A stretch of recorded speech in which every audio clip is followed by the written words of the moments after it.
Okay, so it's been a while since I've done a fight, so since they're currently treating Becky Lynch like she's the new Stone Cold Steve Austin, let's put her in the feud that puts Stone Cold Steve Austin on the map. I'm not talking when he took on Jake the Snake Roberts and became the King of the Ring, which ironically had a title for a while, but only King Mabel wielded the title. So we got Becky Lynch, the man, the current interpretation of the Stone Cold Steve Austin iconic persona, versus Vince McMahon. I took legacy Vince McMahon because current Vince, you can tell he's 70, and it would be really weird having a younger woman beat up a 70-year-old man. So we're going back to when Vince McMahon physically got involved in the ring consistently. So now we're looking at the evil persona that is Vince McMahon. And as always, we have our criteria. Now, of course, I'll look at this half kayfabe, a little bit on the more physical side of things. So we'll get right into this. All right, strength. It's gonna go to Vince. I mean, there's really no doubt in my mind that you couldn't understand that this man would get a strength edge. Speed, definitely Becky Lynch. If you want to go back, remember when Vince was training for the Royal Rumble? He actually went through the process of trying to catch chicken, but he had problems.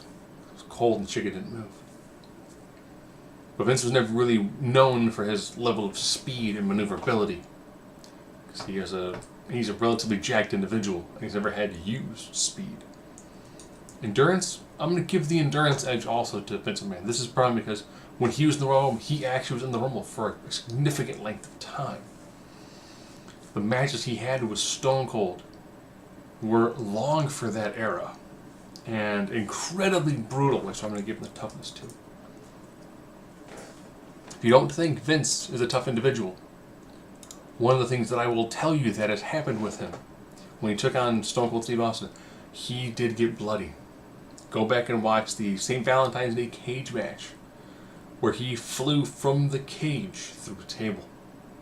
Or the Royal Rumble, where the winner made a mistake, and both John Cena and Batista were eliminated at the same time. At which point he ran to the ring, slid in, and blew up both squads. And he still yelled at people. No doubt in my mind that he is one tough son of a striking. The McMahons don't have a significant amount of training in the world of fighting. Becky Lynch actually has a theatrical fighting background as well when she did acting classes in Columbia. But whether it's Vince or whether it's Shane, their work punches are horrible. Just absolutely horrible. People hate watching Shane McMahon fight because it's that rock'em sock'em style of punches that he throws. They just look bad. Look really bad. And striking really actually even isn't a strong suit in Becky Lynch's repertoire, but I would put her better at it than Vince. I'll just do this because it makes it a lot easier. The era when Vince fought, it was pretty much a punch-kick era. It was brawling. What made it work for Vince is Vince always had something else up his sleeve. He had either he had someone else attack the person, or he made a no DQ and he had other people involved, whether it was a Stooges or this big show. He always had some additional group to help wear down his opponent. I don't really recall Vince doing suplexes, or he might have done the occasional body slams because he was super jacked. But no, in submissions, no. High flying, also no, unless you're taking a big bump. Vince was great at promoting. He didn't know a lot of the moves. That's why if you go back and watch his commentary to the early days of Raw, it was, what a maneuver. Whether that would be, a headlock, a wrist lock, a body slam, suplex. Anything off the top rope was, what a maneuver. He doesn't have that that in-depth level of skill and of knowledge of the actual piece of what's going on in the ring. He understands the entertainment side of it beautifully well. He doesn't understand the wrestling side as much as the entertainment side. That's why when he was doing the play-by-play, he was absolutely horrible at play-by-play. Over with the crowd. As much as people hate Vince, that music hits and the crowd gets into it. Part of it is, of course, because he's out very infrequently. When that music hits, the crowd does erupt.